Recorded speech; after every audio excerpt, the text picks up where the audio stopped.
আগাম সতর্কতা ছাড়া বাঁধ খুলে দেওয়ার বিষয়ে ভারতের কাছে জানতে চাওয়া হবে। বিষয়টি নিয়ে বাংলাদেশের মানুষ ক্ষুব্ধ। দেশের পূর্বাংশে আকস্মিক বন্যা প্রসঙ্গে এ কথা বলেছেন অন্তর্বর্তী সরকারের দুই উপদেষ্টা রিজওয়ানা হাসান এবং নাহিদ ইসলাম। বন্যার কারণ কি, ভবিষ্যতে এই রকম বন্যা যেটা বলা হচ্ছে যে ফেনীতে এক রকমের নজিরবিহীন, সেটা এড়িয়ে চলতে আমরা করতে পারি, এসব নিয়ে আলোচনা হয়েছে।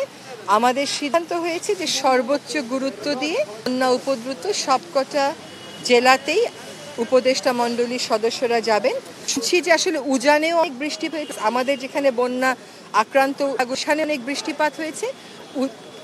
এই ধরনের ফ্ল্যাশ ফ্লাডগুলোর ক্ষেত্রে কি ধরনের আগাম সতর্কতা আমরা পেতে পারি, আমাদেরকে আগাম সতর্ক করা হয়েছিল কিনা, ভবিষ্যৎ এই ধরনের পরিস্থিতি এড়াতে রাষ্ট্রগুলো কিভাবে কাজ করতে পারে, কি সুনির্দিষ্ট পদক্ষেপ নিতে পারে, সে বিষয়ে কথা বলতে আজ আমাদের মাননীয় প্রধান উপদেষ্টার সাথে ভারতীয় রাষ্ট্রদূতের এখন একটি বৈঠক হবে। দ্বিতীয় আরেকটি বিষয় হচ্ছে যে আমরা জেলানের পানি বাংলাদেশে ধেয়ে সেই বন্যা পরিস্থিতি তৈরি করছে।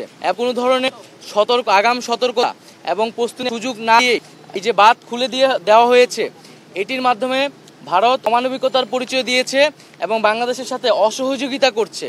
আমরা আহ্বান করব, আমরা আশা করব যে দ্রুত সময়ের মধ্যে ভারত বাংলাদেশের জনগণ বিরোধী এ ধরনের নীতি সরে আসবে এবং আমরা কিভাবে একত্রে বাংলাদেশের জনগণ এবং ভারতের জনগণকে এ ধরনের প্রাকৃতিক দুর্যোগ থেকে রক্ষা করতে পারি, সে বিষয়ে সুষ্ঠু সমাধানের পথ বের করতে হবে।